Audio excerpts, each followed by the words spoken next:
Kasalukuyan ngayon na namamalagi dito sa Santo Domingo Church ang mga biktima ng mga nasunugan. Kalakip ito na mahagi naman ng Eurotiv Cares at ang iba't ibang organisasyon ng tulong para sa mga residente nito.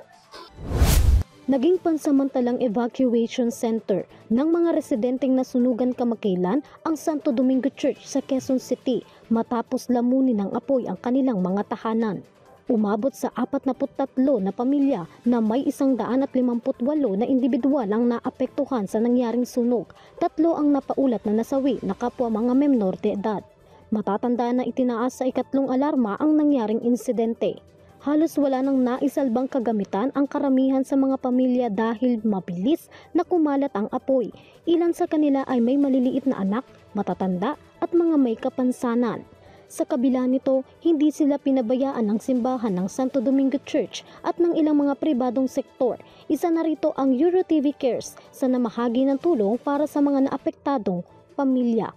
Personal rin itong pinuntahan ng Eurotiv Cares katuwang ang ilang non-government organization or NGOs para mamigay ng mga basic needs tulad na lamang ng tinapay, blanket at tuwalya na mapapakinabangan ng mga ito. Ayon kay Kagawad Aida Bautista, malaking tulong na ito para sa mga residente. Maraming salamat po sa tulong ng Eurotiv News. Napakalaking bagay po nito sa mga pamilyang nasunugan. Sana po marami pa kayong matulungan sa mga ganitong pagkakataon. Maraming salamat po. Nanawagan rin si Aida at ang barangay council nito ng tulong para sa mga apektadong pamilya. Kami po ng Barangay Council ng Barangay Santo Domingo ay nanawagan sa mga may mga butihing puso dyan na sana po matulungan natin yung mga kababayan natin na mga nasunugan po dito sa Barangay Santo Domingo. Sana po marinig po ninyo ang aking panawagan. Ang sa ganun po ay matulungan naman po natin sila kahit sa ganitong paraan ay maibsan po yung kanilang sakit na nararamdaman. Lalo na po yung nasunugan ng 3 anak. Yun lamang po. Isa naman sa kamag-anak ng 3 batang nasawi mula sa pagkasunog, si Annalisa. Aniya na pauwi ito ng biglaan dahil sa balitang kanyang nalaman. Galing pa po akong Pangasinan, lumuwas po ako kagabi.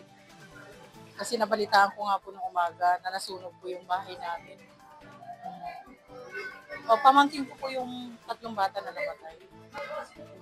Taos-puso naman ang pasasalamat nito para sa iba't ibang organisasyon na nagpahatid tulong sa kanilang pamilya. Salamat po sa mga nagbigay ng tulong. Ngayon, itong mga blessing na damit, nagagamit. Marami na rin nagabot ng tulong.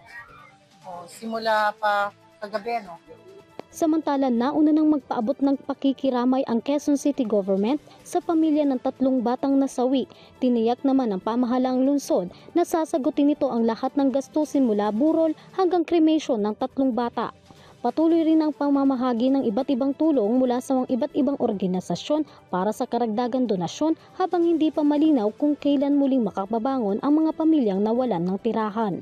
Kasalukuyan na rin nagsasagawa ng assessment ang lokal na pamahalaan ng Quezon City upang matukoy ang lawak ng pinsala at kung anong suporta ang kanilang maaaring ibigay sa mga nasunugan. Para sa Eurotiv News, Graciela Corazon sumasaludo sa bawat Pilipino.